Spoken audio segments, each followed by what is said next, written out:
Are you a newer agent looking to propel your business to the next level? Tune in to Agent Hacks right now.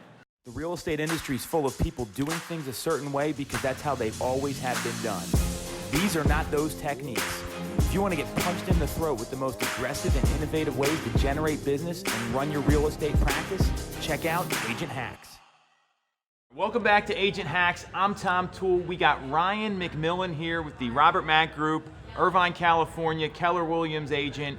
And Ryan's a newer agent, meaning less than 5 years. You've been in the business 2.5 years now, right? Yeah. And you've seen some major growth in number of transactions and business closed.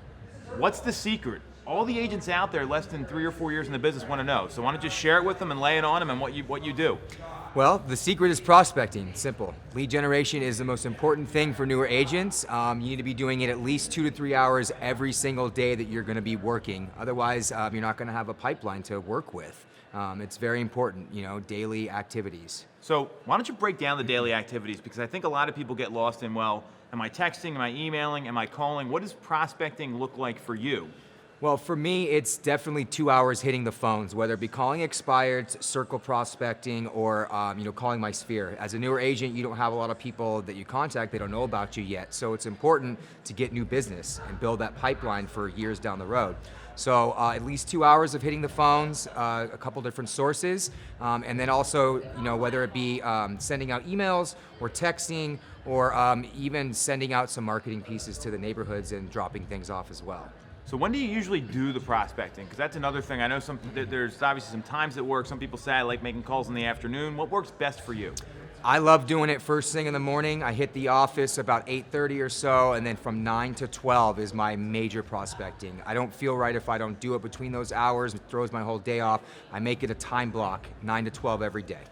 So what I hear there too is the appointments usually happen in the afternoon. And by the time the afternoon comes around, you got way too much going on. It's hard to really concentrate for that 2 or 3 hour period. Mm-hmm. So why don't you give us the results? That's the big question. So what did year 1 look like for you?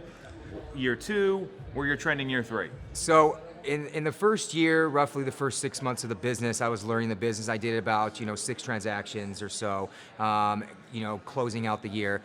Then I did 10 last year. So and it came from just consistent, steady daily activities of prospecting, building, learning the business as well with a great mentor as well in Robert.